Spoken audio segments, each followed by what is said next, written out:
Warning: the following podcast contains mature language and adult discussions. You have been warned.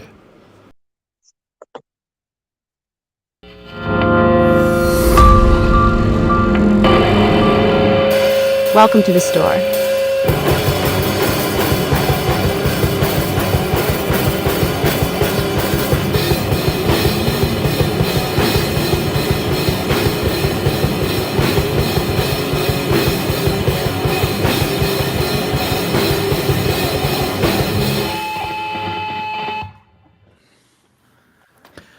Ladies and gentlemen, it is Wednesday night.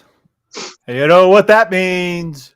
That means it's time for the Video Store Clerks Podcast. I will start the program out by saying I don't feel so good. I might stumble.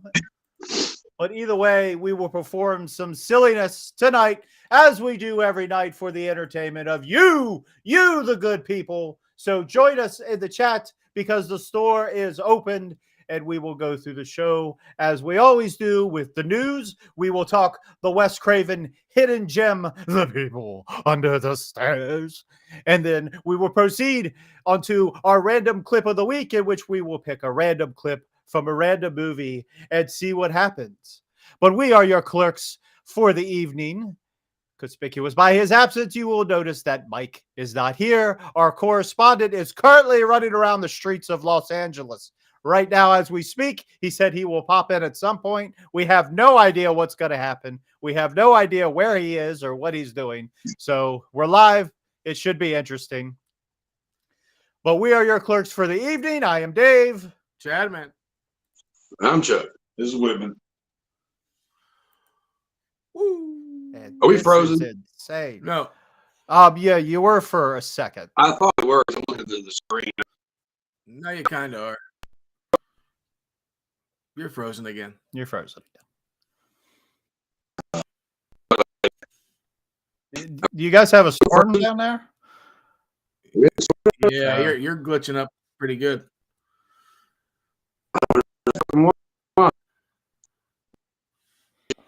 I was gonna say, We're frozen. My mouth's just like wide open. Can you hear me though? Yeah, I can hear you. Everything was fine when we were pre-gaming it. Yeah. I don't know. I mean, what about audio wise? Like you hear me? Like you can hear me? All right. Yeah, you sound good. All right. Well, if you can hear me, when it gets to that point you can't hear me, let me know and I'll just go out. You know, the viewers are going to want to see Chuck Nasty. We can't deprive them of that. Oh, it's true. Old Nasty McChuckles is all frozen up. We'll see if it clears up as we go on. Nasty McChuckles. He's going to get carried away by Bobo Fett here in a minute. But nonetheless, before we go on to The People Under the Stairs, which the 1991 classic is one of my favorites. Come to find out, a lot of people actually haven't seen this movie before. So we will highly encourage that here tonight with some. Oh yeah, and two of my favorite and probably most over the top villains in all of cinematic history. But we'll get to it. But we will start the show as we always do with the news.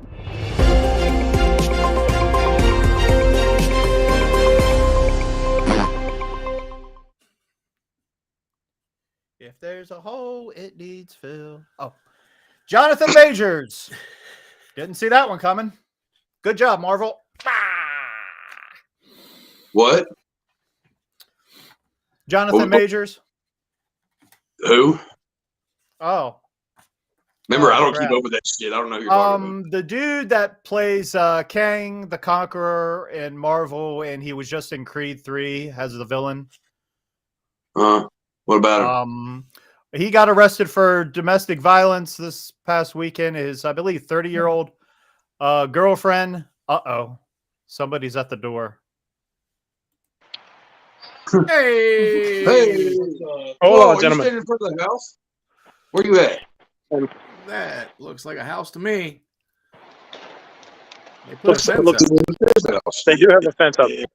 It used to be a private residence. It's been on the market for a couple years. I'll go. It seems like you guys are in the middle of the news, so I'll let you go ahead and finish up. Oh, this is going to be a good show. All right, I'm excited.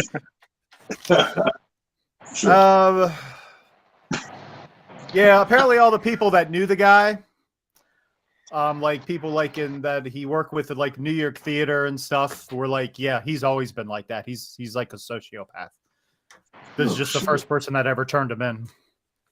Well, allegedly, but whatever.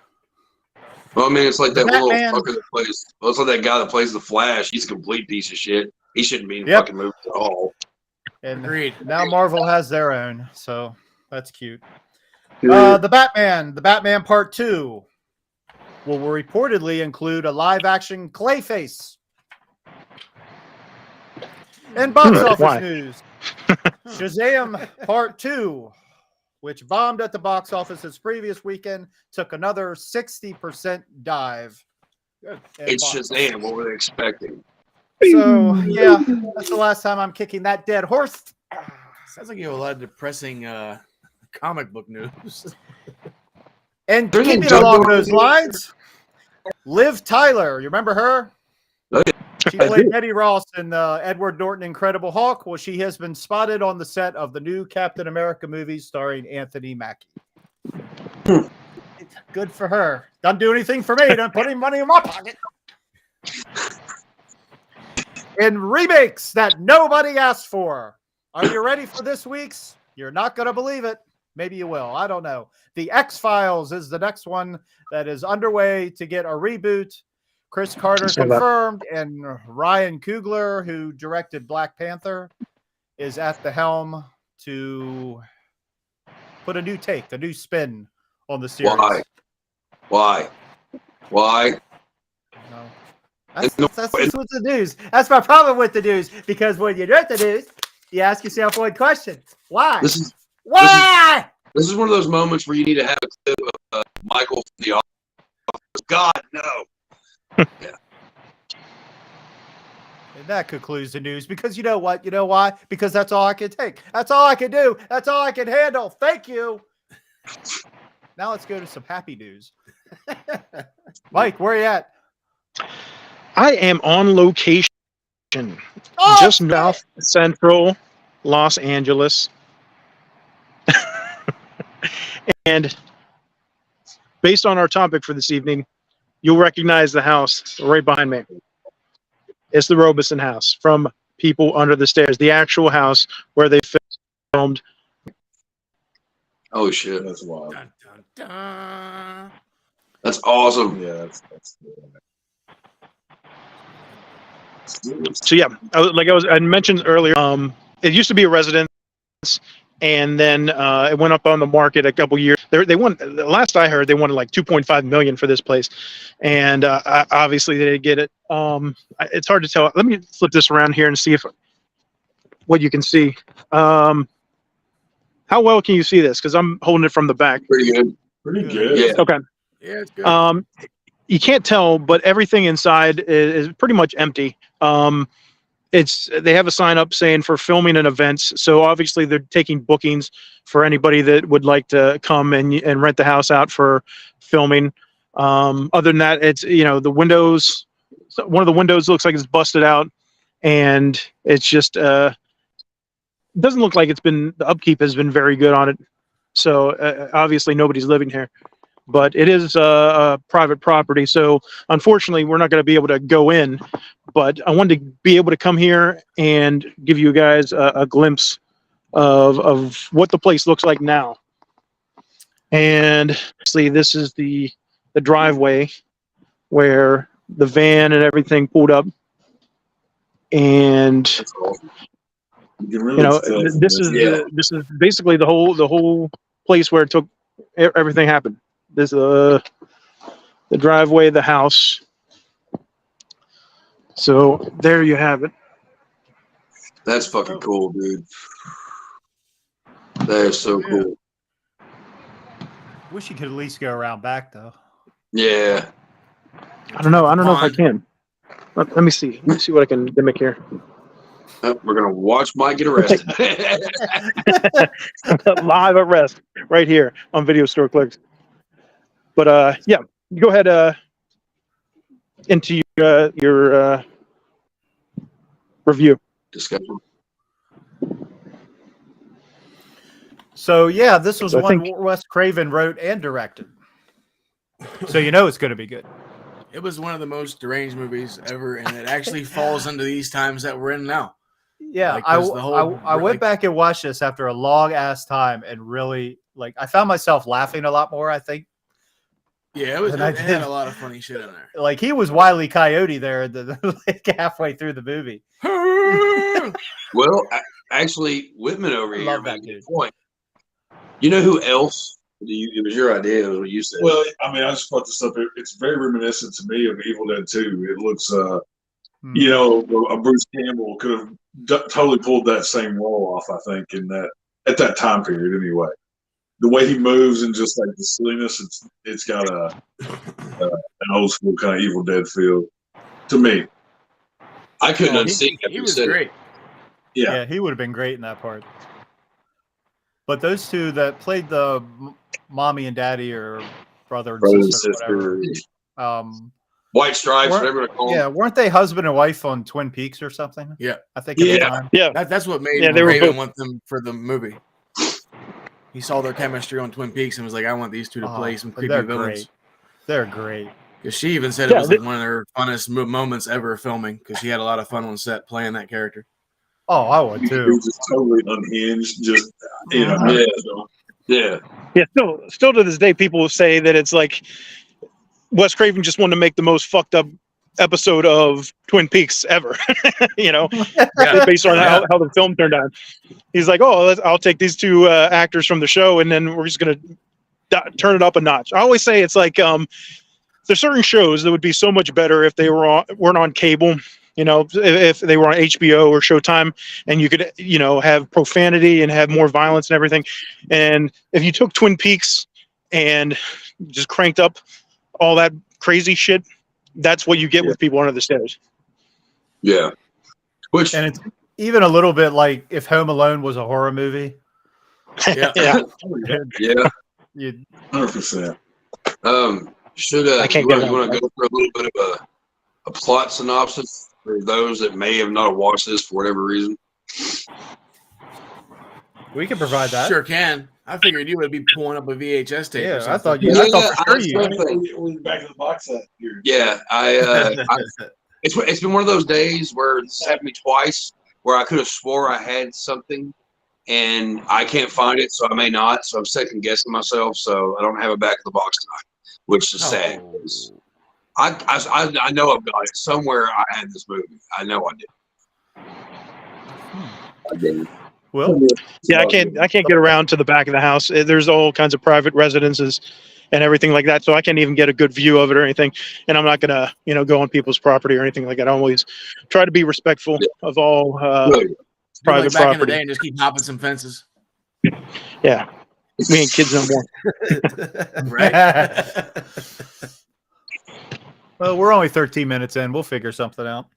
The plot follows a young boy and two adult robbers who become trapped at a house belonging to a strange couple. That's a strange couple after breaking in Strange. to steal their collection of rare It's coins. an understatement. Craven has stated that The People Under the Stairs was partially inspired by a news story from the late 1970s in which two burglars broke into a Los Angeles household, inadvertently causing the police to discover two children who have been locked away by their parents. Holy shit. The film was a surprise commercial success and has been analyzed for its satirical depiction of gentrification, class warfare, and capitalism. Woo! Yeah. Yeah, it is one of those movies that you can pick apart too. You can kind of find something new every time you watch it. Kind of like RoboCop. Yeah. For sure. But so much better than RoboCop. Sorry, guys. I'll agree with you. Yeah. But it's going to be tough. Yeah. They're like neck and neck. And I did see this. This is one of those. Oh, go ahead. Well, I was going to say this is one of those films that I didn't really get to appreciate when I was younger. The first time the first time my experience with the film, I think it was one of those ones where when you show up to a house or somebody's house and it's like 3/4 of the way through the film. And, you know, I just remember I walked in and I sat down and it was playing on the TV. And I was like, what the fuck is this? Because if you haven't been following the film from the beginning, it's just like, what the fuck is going on here? Yeah, it's crazy shit. So I didn't really get to appreciate it the first time around, and then watched it, through later on, and now going back and watching it as I'm older, I get an even better appreciation for it because, it wasn't just the crazy goofiness, that I enjoyed as a kid. There was a deeper meaning to it all that I could appreciate more now. Yeah, I think it has the main story's crazy. I think it has more weight now as an adult. As a kid, it's just this crazy kind of horror movie, kind of silly, but as an adult, you see the classism, you see the, more, I think, than when you're a kid. That doesn't really register as much. Yeah. So I think you can get more from it, as an adult. And also, as a kid, you don't even know what a baby snatcher is until, right. Yeah. Yeah, absolutely. That's what I was gonna say is, this movie, like women said stuff as a kid, like, oh, it's just a goofy ass like movie, whatever the fuck. As you get older, you're like, wow, so like this actually does happen sometimes, like, in roundabout ways. Yeah, like it's an extreme version. It's an extreme version. Yeah. It's. But that's what's crazy too. Like 30 years later, like you're pretty much dealing with people like that for real, like all over the place. Right. Yeah. Like they might not have like a dungeon and like secret trap doors and shit in their houses or whatnot, but they be snatching up kids. Yeah. But there's been cases where that kind of shit's been happened too. People make their own little dungeons and crazy. Horrible shit. Crazy shit. Yeah. But this movie, man, I don't know. This movie to me is like it's one of the best. It holds up. You can watch it pretty much whenever. Like it's fun, but it's also like so fucked up. And that's one of the reasons why I love it so much. Like we were talking the other night, man. It's a dark kind of fairy tale. If you take kind of the socioeconomic, you take that stuff out of it. It's just a fool's journey to save Alice. Basically from these two crazy, and it's just like the hero's journey. He's going to save the princess. It's like it's a really old trope in a really fucked up set. Oh yeah, yeah, and they really illustrate that from the beginning, where they do the tarot reading for him, and they kind of play out how he's turning 13, and this is him becoming a man, transitioning into a man, and what he's going to have to do now that he has to face life. So yeah, he's pretty much trying to pay his rent. That was the whole basis of them breaking into the house, because they knew they had some gold coins and shit, so they were trying to break in there to steal them, and then shit goes terribly sideways. We own the property. Oh, you own the property? Yeah. Can I look around or no? Sure. Yeah. You don't mind? Yeah. Okay, cool. Yeah. We're doing it. What's your name? Josh. I'm Mike. Nice to meet you. We're doing a live stream right here. Oh, okay. This is Josh, because we're reviewing the film People Under the Stairs. And, hey, Josh. he's one of the Thank property you. owners. How's it going? So we're going to take a look around here and get a little bit better view. We appreciate this. Yeah, no problem. So, Full screen that shit, Dave. how long have you owned the house? About 2 years now. Okay. And you just rent it out for filming and everything now? Yeah, it's only for filming. It's under construction right now on the inside. They're working on the floors. They're pretty much working on the whole thing, electrical.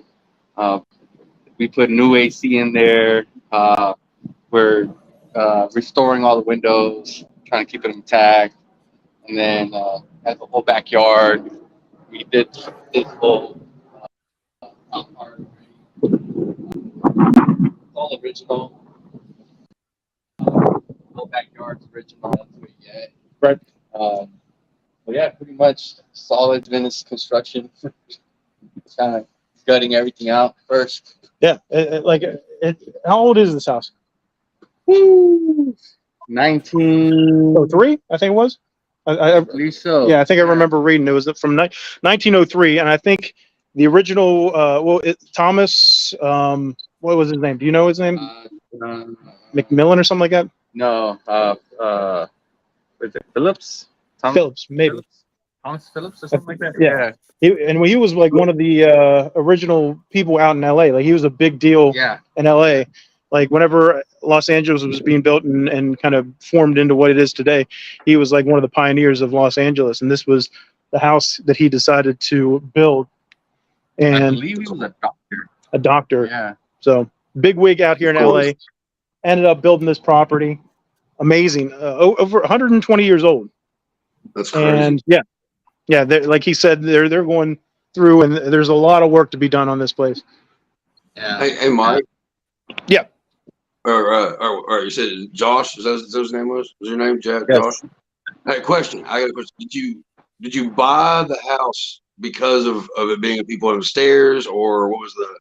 Are you a horror fan? The previous owner, she was an older lady. She was here on her own. It was too much house for her, and she saw what we did to the house in the front.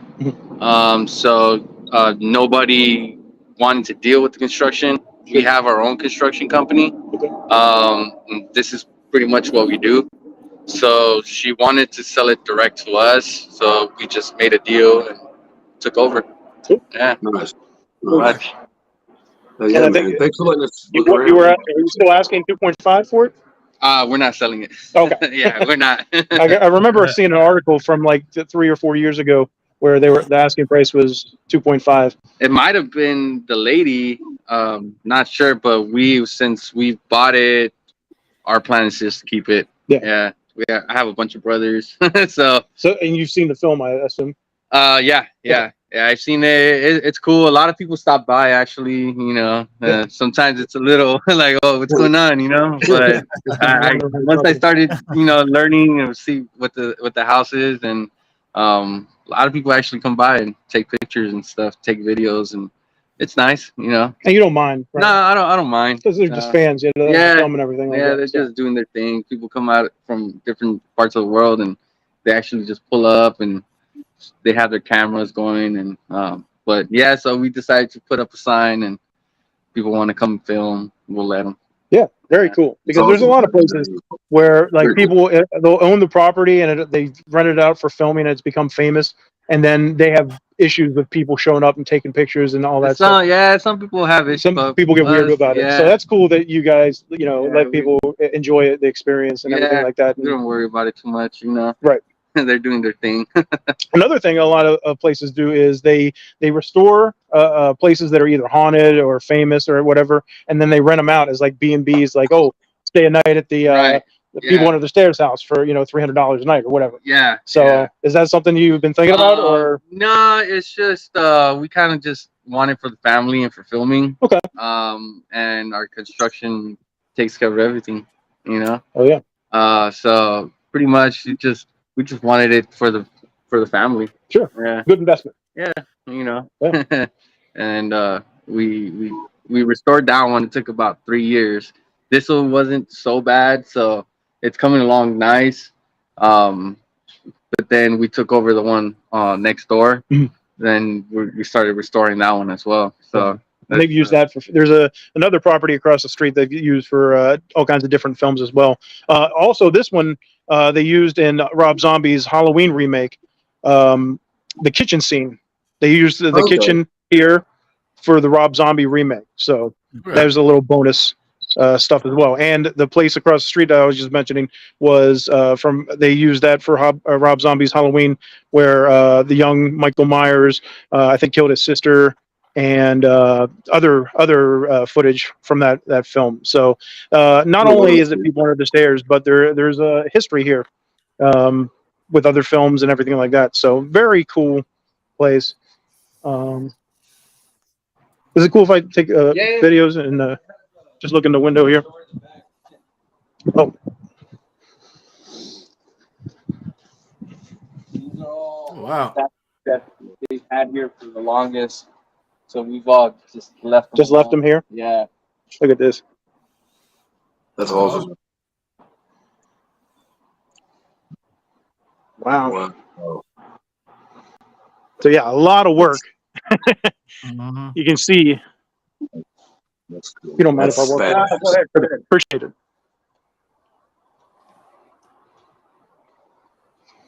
And I'm trying to remember for the film. I think there it is. So there's the window Yep. that Fool and Alice climb out of and slide down. It would have, whenever he falls, there would have been a pond here Yeah. that he landed in. But I think they made that specifically for the filming. There is obviously not a pond. It doesn't look like there was ever a pond here. So I think they just did that for the film. But there you go, from the attic. Little. Can you guys see inside here, or is the window glare off the window? Sweet TV. Yeah, you can Sweet TV, yeah. No, it's Very kind of cool. dark. There's, man, I wish I had a flashlight or something. There's the stairway. I don't know if you can even see any of it. Not really. It's dark. It's Shoot. kinda... It looks completely from the film. Like the stairs come down, and it's not the big wide stairs from the film, and it doesn't have. It comes into like a more. It's like elevated, so it doesn't look like anything from the film inside right there. It's been remodeled, or I don't know. They might even film some of that on a stage. I don't know what all was filmed. Can you see in the kitchen there a little bit? A little bit. Yeah, a lot of it's mostly glare from your phone. Yeah, I know. It You sucks see a little bit better. The I'm losing Samsung daylight. Galaxy S22 Ultra. Yeah, but yeah, I'm losing daylight out here in LA. But Your head's dropping quick. Yeah. Yeah. That's so fucking cool. Right? Yeah. We got bonus coverage. Mhm. To our new buddy yeah, Josh. fucking Yeah. super appreciate awesome it, of Josh to let us kind of check this place out a little bit more, because I haven't seen any kind of footage online. It's all been from outside the property. Right. Yeah. I wonder if they put up the gates or if were they up before. I think they were up before, because I'd seen some old videos of people coming here in the past, and he said he just picked up the property in the last couple of years. So I think the previous owner had done the gates and everything like that. But man, this is very cool. Can you imagine living in that house? Man, God. I haven't been out of That's a the big ass house. Yeah. It is Yeah, a really it's- nice house. Let's see if I can get some more a better shot here in the kitchen area. That's so crazy though, that back door. Get him, Yeah, Prince. there's the doggy door for Prince. Rest in peace. Yeah. Oh well, look at it. That's Can you great. see in there? Yeah. Mm. Yeah.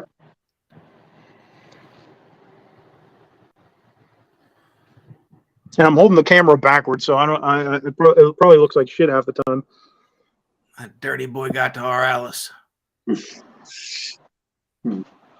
So May you burn in hell. now here's the actual. Yeah, this man. is the doorway, the main doorway, where Spencer comes and Leroy and them come, and Fool comes and knock knock knock. I'm trying to sell Bear Scout cookies. Yeah. I need to check your gas meter.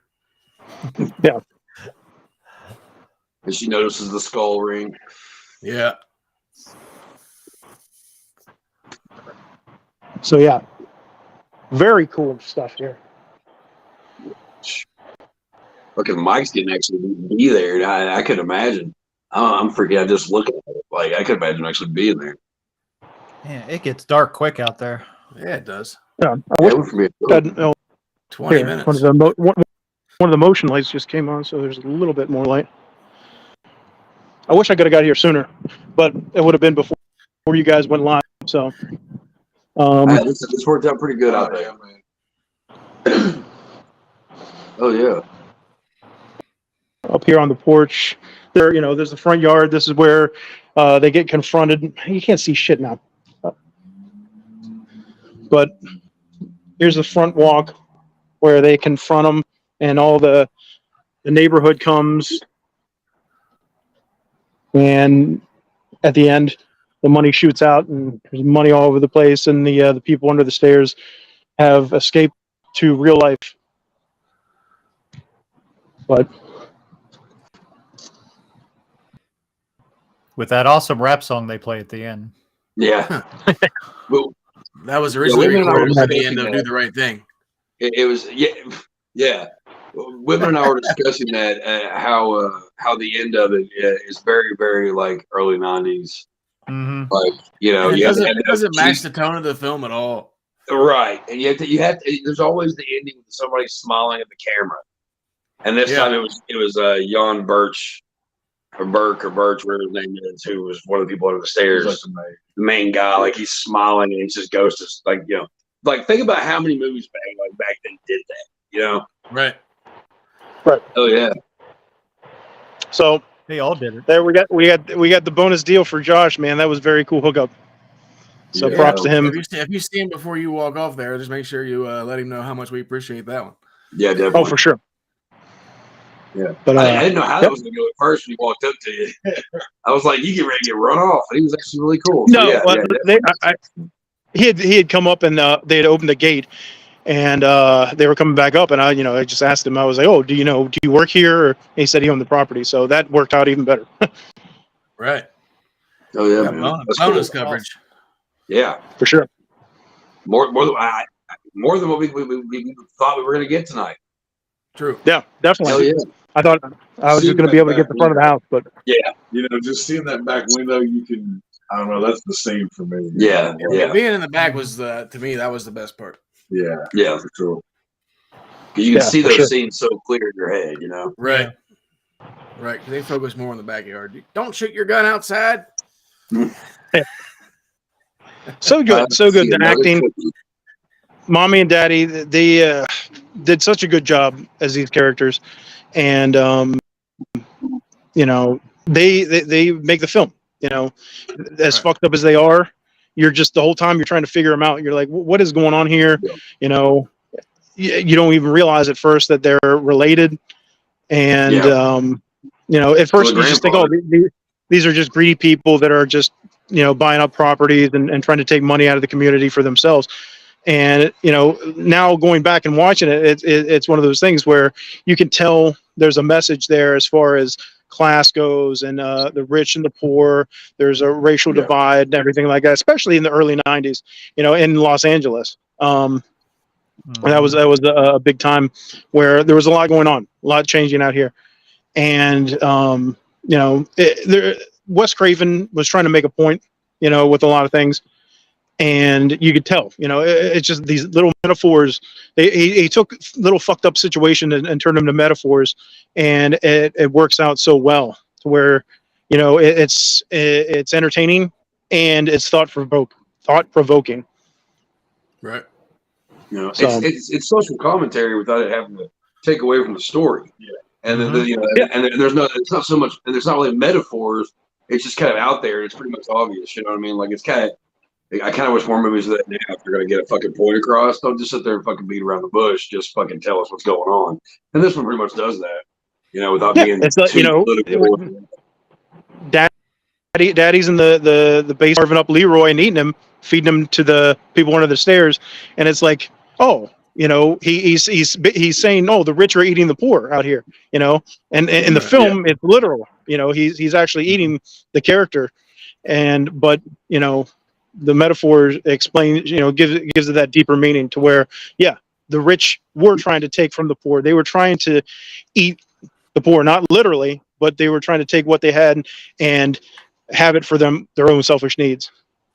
Yeah. So, I mean, you can't really, when it comes down to like horror movie villains that aren't like, Jason and Freddy and Michael Myers and all that shit, like, it's a pretty good duo of destruction. I mean, there's nothing supernatural about it. Right. They're just fucked up. They're just horrible people.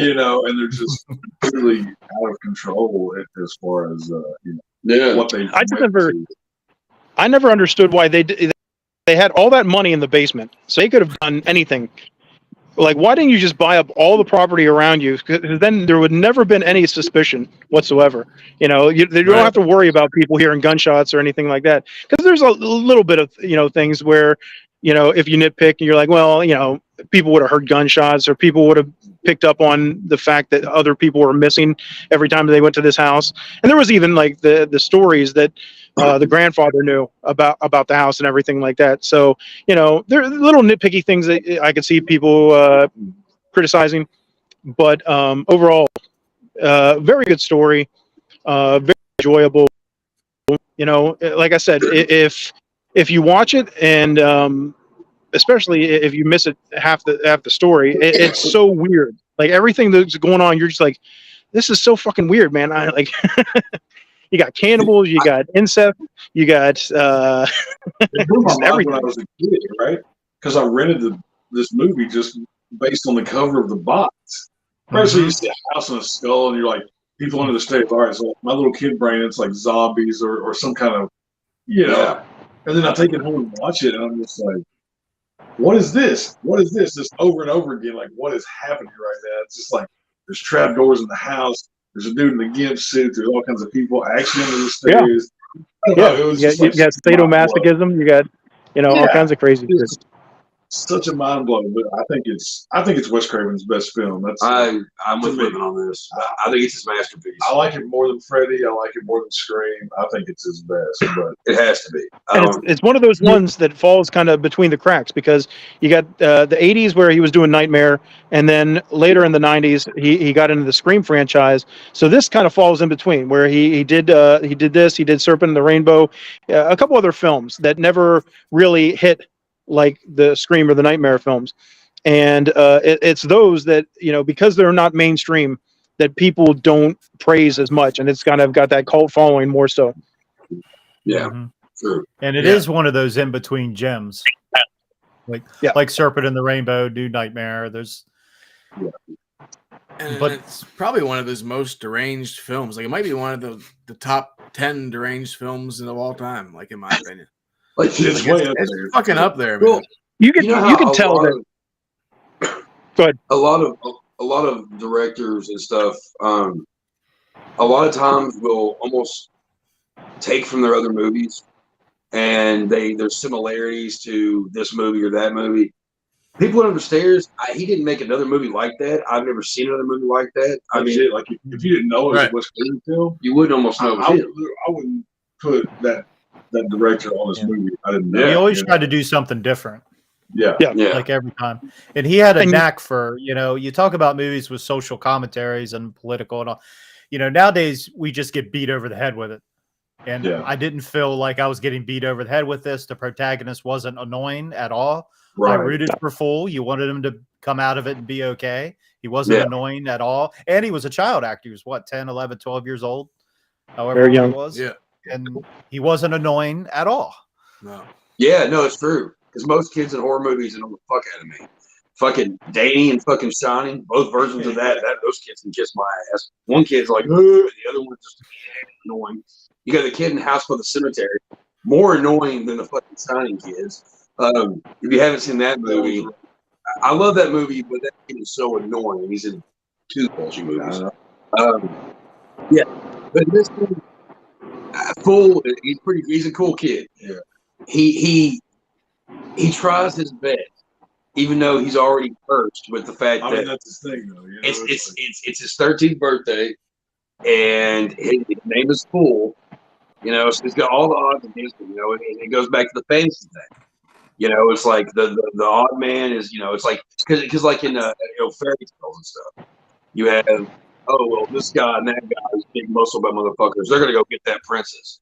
Well, then you have like the little guy over here that actually does persevere and see Shrek, right? Yeah, there we go. Shrek's a great example of that, actually. And this is just a fucked up fairy tale, and I couldn't put that any other way.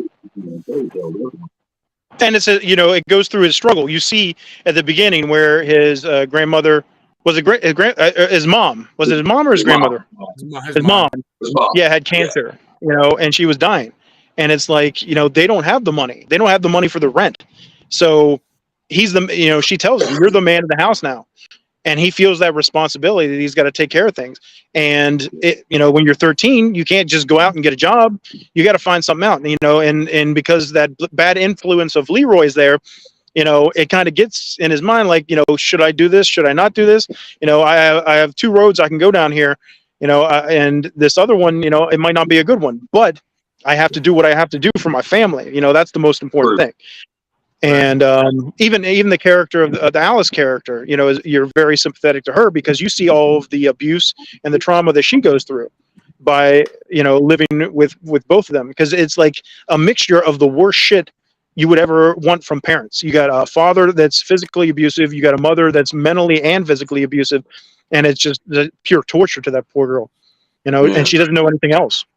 Well, the fucked thing about that is, I don't know if you ever, there's a book that there was later a movie made of it, that by Jack Ketchum called The Girl Next Door, based on the actual events. I can't remember where it was, but girl was being held captive in a basement and being tormented in the worst possible ways. I won't get into it.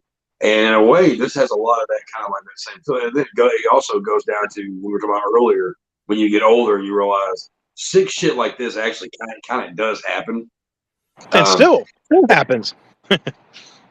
Like, wasn't there a thing a few years ago, like out in Cleveland, where they had found that those girls, that one guy had found those girls in the trapped under the house or down in the cellar or something like that? Yeah. So I mean, you think, oh well, that was the '90s, that was a different time, but no, the shit's still going on to this day. There's people locked up somewhere out in this world right now, going through hell, and that's scary. Yeah, it's terrifying.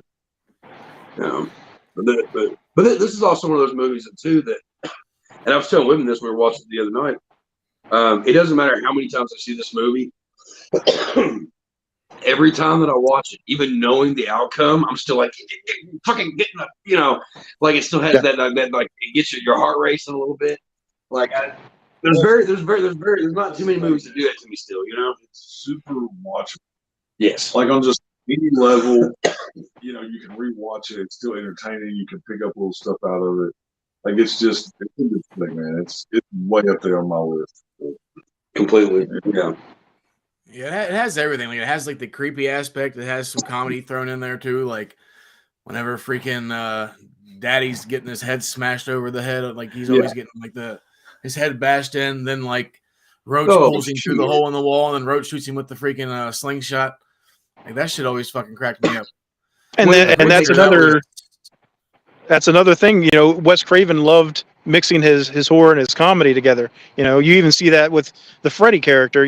That's why Freddy's got that kind of personality. He'll slaughter you to death, but he'll have fun and joke the whole time he's doing it. Or even Vampire in Brooklyn.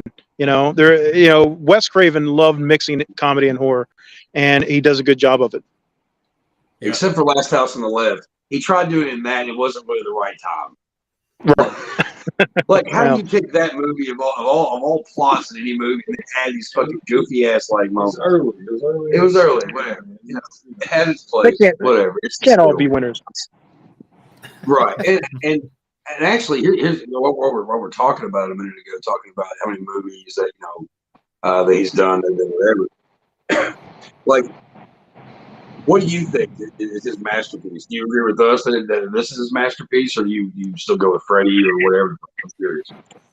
It's tough because it's tough to not say that the Nightmare franchise is his masterpiece. It's definitely the legacy that he'll be most.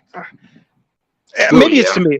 It's another one of those things where I grew up in the '80s. I grew up with Nightmare, so that's always my go-to. So like I think it's generation to generation.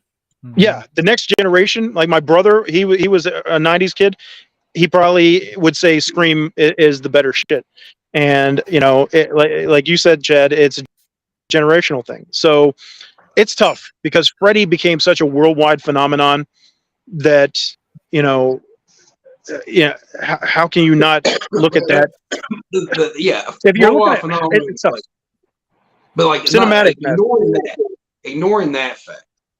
Okay. Story-wise, originality, things of that nature. Not about how many fucking gloves were sold in 1986. You know what I mean? Like Sure. originality, story wise, all that shit. I mean, yeah, okay. Frank Just became bigger just the cinematic element to it. Okay. I mean, this might be it. I'm trying to think what else would be. Obviously, Nightmare and Scream are going to be his legacy, but this is one of, and it's weird because I even tried to look the other day. There's not very many interviews with Wes Craven where he talks about this film, which was odd to me. You know, I would have thought that he would have, a lot of people would have asked him and gone into more depth. Like, you know, tell us more about this film, what you were thinking, what you were trying to illustrate, you know, because everybody can just kind of make their own assessment of what he's trying to say. Maybe we're completely wrong. You know, maybe we're just taking these things, you know, completely out of context. But, you know, that's how I read it. And I think that's how most of the audience reads it. Too big of a coincidence there. You know what I mean? It is. But sometimes it's like whenever you look at something so hard, you're trying to find something that's not there. And, you know, maybe he just wanted to do a fucked up episode of Twin Peaks. And you know.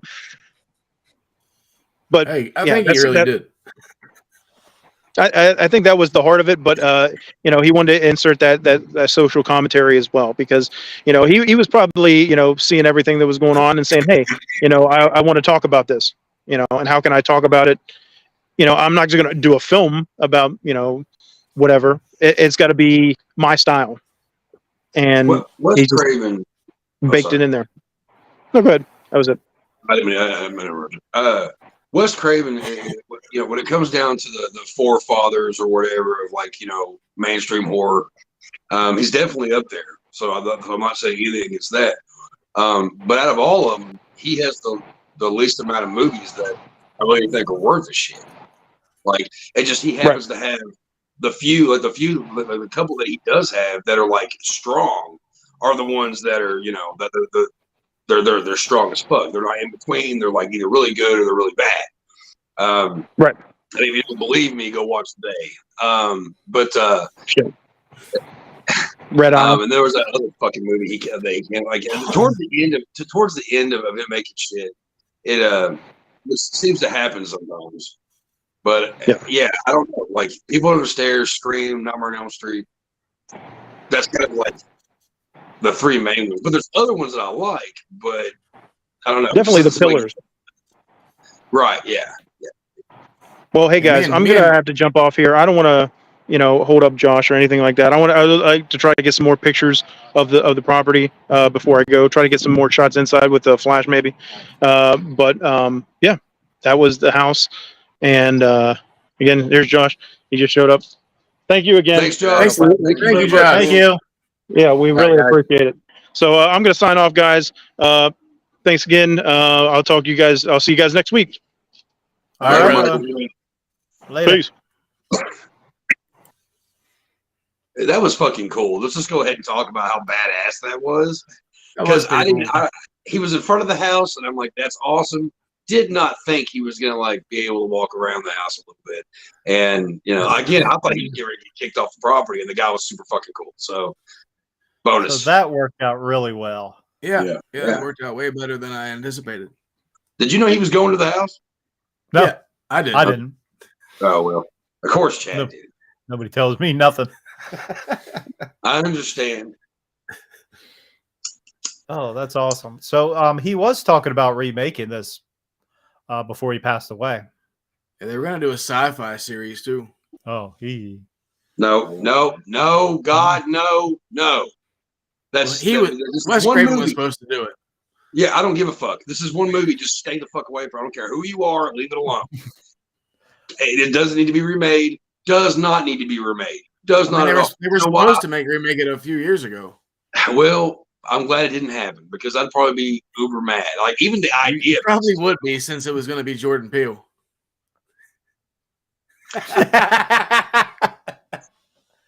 Okay, now look, with that being the case, if it was Jordan Peele, I would have to. It would. Okay. You watch it just a bit. I think he would. I think he would have done a good job personally. The thing is, I did like No. I'm starting a little bit, even though I'm still not crazy about his horror stuff, whatever. But I gotta say though, if going with how he directs his story plots, all that shit, if for some god awful fucking stupid fucking dumb reason that anybody was to remake this movie, it would make sense if it was him. Right.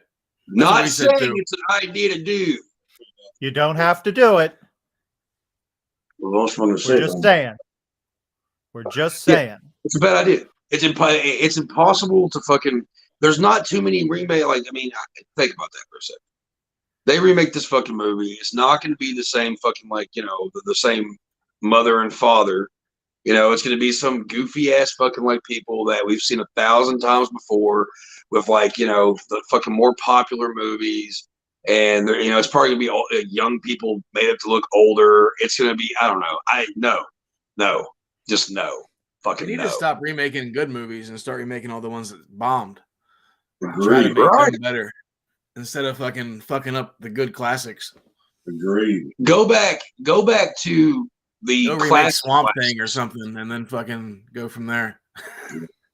Well, every time they try to fucking touch Swamp Thing, they don't like it enough. Right. You know, another Wes Craven classic. But like, I say, take the movies. If you want to remake a movie, go back to the black and whites, the old school, fucking the classic, the real fucking classics, and pick out a few of those fucking movies because they're some of the fucking best that could be remade. I Bury the Living. You ever seen that movie? Fucking classic. You ever watch I Bury the Living? Dude, you'd love it. It's about a guy that fucking, like, you know, he's a fucking caretaker of a fucking cemetery and shit goes awry. You could totally fucking do that now. It'd be fucking awesome. Carnival of Souls would be cool, even though I found out they actually did remake that, but the remake's a piece of shit. So a good one, you know, Dimension 13, fucking, you know, go back to some of the older school shit. Leave the shit that came out 20 years ago alone. The shit that came out. They came out like Deranged and like Motel Hell and stuff like that. Like they could do that shit over. I don't want them to touch Motel Hell. Leave it alone. It's perfect the way it is. All of its ridiculousness. That movie fucking cracks me up. Love that movie. It's so stupid. Splatter fun, yeah. Silly. Well, they're supposed to remake Vertigo. I saw that somewhere. Because the remake of Psycho worked out so well. Well, I could see Vertigo working out movies. Oh God, Psycho sucked. What that next to the Fog remake, that is like they're head and head on which the worst fucking remake ever made is. Like those two, oh my God! But that movie was fucking that was shit. And then also you can also throw in fucking like Nightmare on Elm Street fucking remake as one of the fucking worst remakes. Mm-hmm. It's all so bad, so bad. Dumpster fire and a half. I'm not even a big fan. It was like just not even hardly watching. Yeah, sure. It's like a dumpster storage facility on fire. Yeah, but yeah. Where would you all say that you would rate like People Under the Stairs, like in your Wes Craven favorites? I'm kind of where Mike's at, but going back and rewatching it, like I forgot how fucking strong and just crazy this movie was again. Mm-hmm. It's probably been 10 or 15 years since I've seen it last, and then going back and rewatching it for the review, I was like, "There's some fucking dark, crazy shit in this fucking movie that I never really looked at before." And then with everything else going on in the world today, it was like a whole new light, and I was like, "Fucking A." Like this is some crazy shit. I watch People Under the Stairs at least 3 or 4 times a year, and I watch it. Because I used to have it on VHS, which is somewhere around here. It's one of those movies that if I'm like, I don't know what to put on, throw that one on, because even with all of its fucked upness, it's a fun movie. It's never boring. You're always intrigued. Right. You know?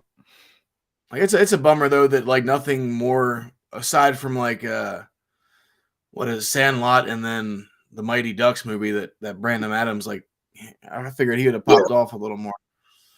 Yeah. But he really didn't do a whole lot besides those 3 movies. D2, baby. That was my favorite as a kid. I was big into hockey for a split second, and that was like thorough. He's digging the knuckle puck. Uh-oh. What? Oh, you froze up, but you're still kind of there. You go. I said you're digging the knuckle puck. I don't know what the deal is. There's not a storm going on or nothing. Weird. Fucking weird. God. I'm gonna call those fuckers. Fuckers. But Nightmares is classic to me. That was a theme for the movie. That should have been the tagline. Do the I can't. We'll just go back to that later. My favorite scenes in the movie is when they kill the dog, which I usually don't. Oh, I hate that part. No.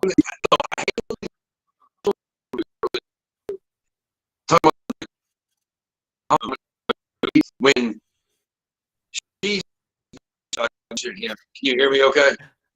Yeah.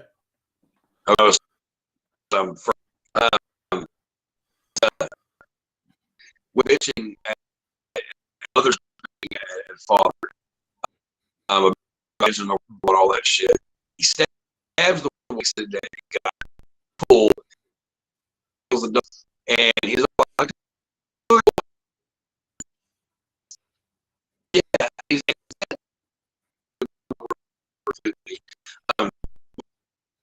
like face walls, aren't I? Yeah, you're kind of robotish. That's really dipping. Am I robot in the voice? Here and there. Should I come back in? Okay. Okay, now? We can always try that. Well, hold on. Well, am I good now or no? You're still down in the red. Like you're orange now, but you were in the red. I'll be right back. I'll be right back. God damn it. I'll be back.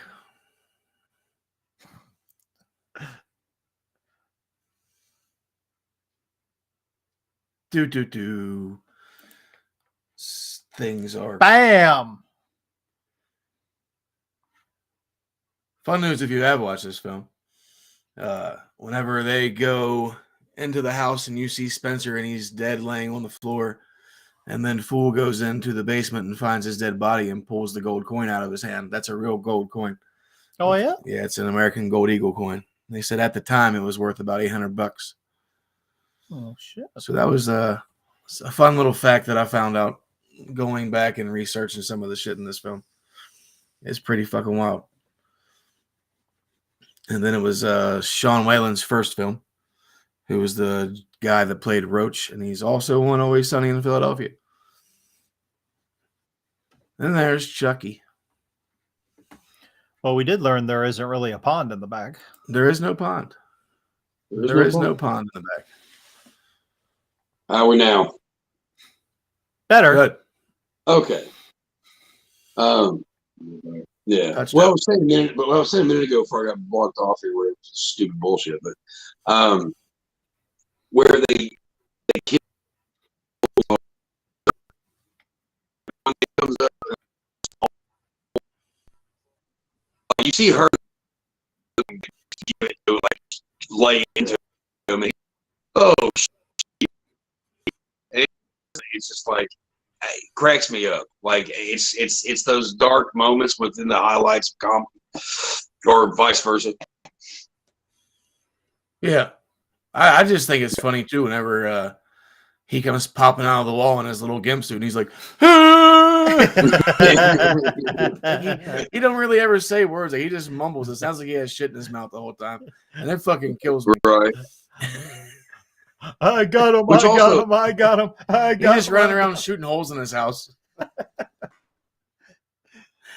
It's just fucking great. No wonder they're remodeling. Oh, no. Looks like you're frozen again. Am I? Can you hear me though? Yeah. Yeah. Okay. Because if you can hear me, then it doesn't fucking matter. Although It's kind of like watching a dub movie because I hear your voice and then I see your lips moving.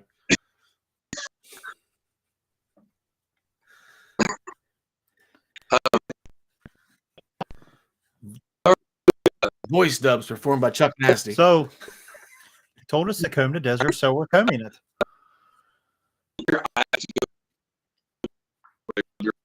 Okay.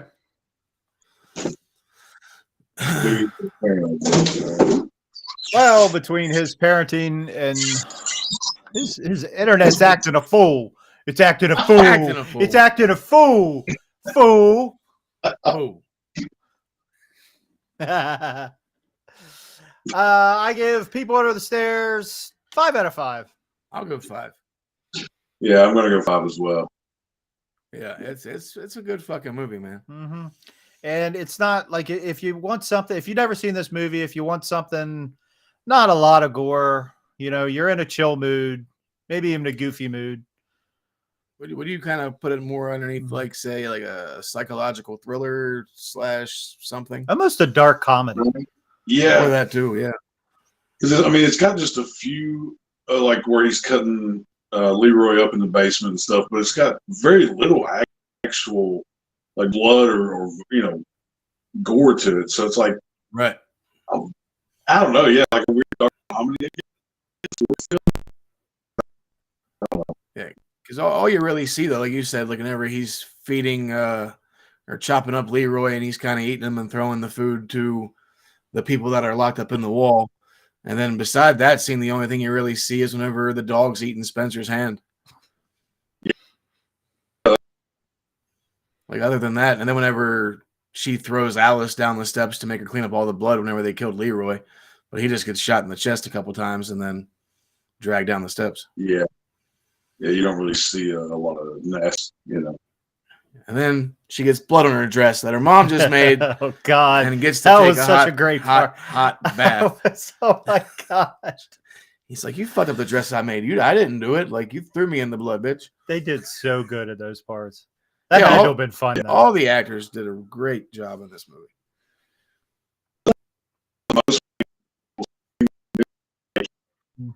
Dunked in that scalding water is just. That sucked. Oh man, the idea. No, like that mom's man, like they definitely got what they deserved in the end of that. Yeah. The only thing that disappointed me was Fool picked the wrong room to rig up with the explosives, because why would you blow up all that money?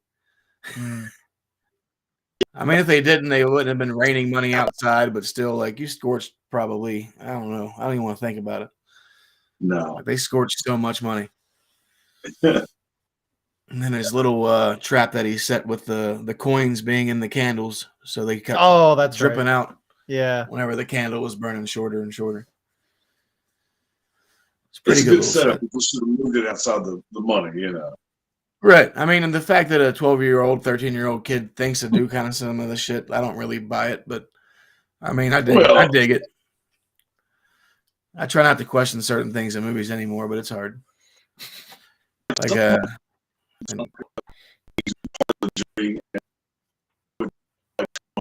some of it, yeah, we're watching the movie. It's a little out there. All right, whatever. But right. So this, I think, keeps within the realm of you can just get behind it. Like, you're already so far in by this point. The fact that he's got a bomb rigged up in the vault is not that out of the question. We gotta give a shout out to K&B Effects Studios too. They did a good job working on that movie. And didn't they do it for free? I do not know about that. Or they did it real on the cheap, I think. I am not sure about that one, but they did pretty good. Any last words, Chuck? Any last words? Yeah, I'm out of breath. Aim for the chin, pull out game. No, I love my kid. I'm just saying for those that don't love theirs. So Bastard Sons of a Judas-Scope, my band, announced a really badass thing happening next month. On April 21st in Louisville, Kentucky, us and our buddies in Our Work for the Blind are opening up for the almighty Goat. Yeah. And at Zanzibar, which is a place we've never played yet, and we've been wanting to play for a while. So we're pretty excited. So if you're going to be in the Louisville area, get your tickets at I don't know where they Ticketmaster or wherever the hell they're selling that shit. I don't know. But yeah. All the info's on the pages and all that, So big deal. We're happy. We're excited. We're excited Actually, for you. I've been on cloud 9 ever since. I've been listening to nothing but Goat Horde. So No doubt. Goat Horde us. That's all I've been listening to. And we'll see what Mr. Whitman has going on, and then we will do our clip of the week.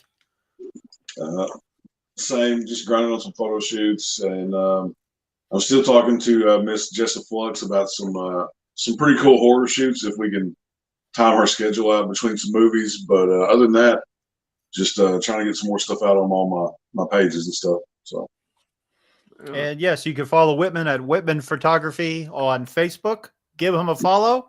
And now, ladies and gentlemen, boys and girls, children of all ages, it is time for our random clip of the week. I don't know. And I'm ready for this. we wish you pick a what? Huh? A random clip from a random movie and see what happens. Let's see what happens. Nothing. Boo.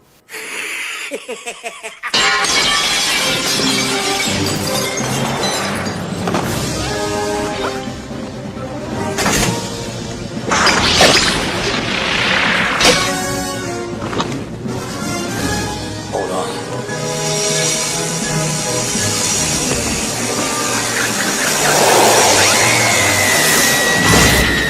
Where did you get those wonderful toys? Now that's I was the hoping it Joker. wouldn't get cut off before then. Right. That's the Joker, and that's the Batman. That is correct. Let's just watch that. Mickey Vale. Oh, baby. So fucking good. Classic. Well, there you have it. This has been another egg-citing episode of the Video Store Clerks, a podcast in which we talked about one of our all-time favorites, Wes Craven's The People Under the Stairs. I know I enjoyed myself. We hope you did too. And as usual, we do thank our correspondent, Mike, for providing us with some outstanding footage tonight. That was a nice surprise. And Josh. Shout out to Josh. Shout out to Josh. Best of luck to you, sir. And also And- next week, we will be staying in the City of Angels with the Big Lebowski. So come by and hang out with us and the dude Yeah, and Walter. we can't wait. Nobody fucks